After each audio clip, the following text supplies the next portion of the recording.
For today's topic, usapang kasal tayo mga kalingap. Sino ba sa tatlong malalakas na love team ang ikakasal?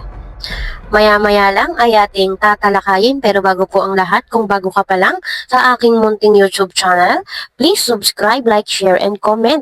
Huwag mo na rin kalimutang i-click ang notification bell nang sa ganoon ay updated ka sa aking mga paparating na video. At syempre, patuloy po nating suportahan sina Kalingap Rab at ang ating ama ng Kalingap si Kuya Val Santos Matubang. Kung maaari ay no skip ads, nang sa ganon ay mas marami pa tayong malingap na nangangailangan.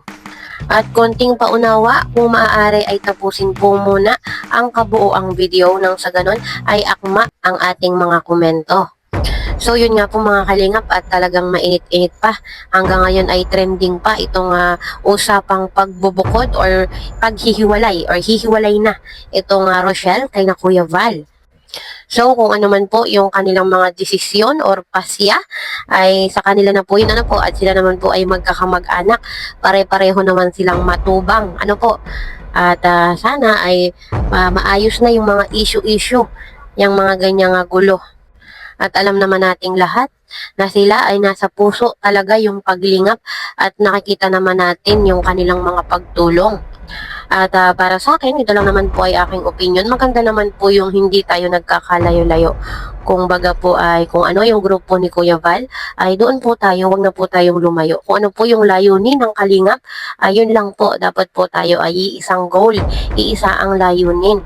Walang bumubukod, kahit pa po magkaroon ng iba't ibang mga community, dapat ay nandun pa rin po tayo, under pa rin tayo ng kalingap. Dahil one kalingap, one family. Diba po?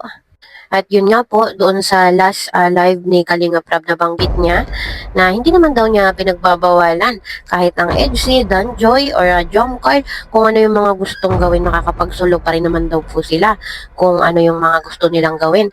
Basta daw po, kung magkaroon man sila ng iba't ibang mga community, ay under pa rin sila ni Kalingap Rab, ni Kuya Val. At nabanggit nga din po ni Kalingap Rab na itong si Kuya Val ay stress na at hindi na alam ang gagawin. Nakakaawa din naman po. Kaya sana ay maayos na ang mga issue. At yun nga po mga kalingap, ay nabanggit ni Kalingap Rab ang usapang kasal. So sa tingin niyo po mga kalingap, sino kaya sa ating tatlong malalakas na love team ang unang ikakasal? Ang EDC ba? Ang Jomcar ba? Or ang Danjoy? Sa tingin niyo po? At sabi nga po ni Kalingap Rab kay Kalingap Edo na kung sakali na ikasal ang EDC at magkaroon ng sariling pamilya, ay kalingap pa rin sila, under pa rin sila ng kalingap. At ikinatawa naman po yun ni Papa Eds, mukhang gusto niya po yung idea na magpapakasal talaga sila ni Viancy at magkakaroon ng sariling pamilya. At kung mangyayari yon ay talagang magdidiwang ang buong EDC supporters. Kayo po mga kalingap, ano po nga masasabi ninyo? Ito po muna ang aking reaction video and update for today. See you in my next video. Bye!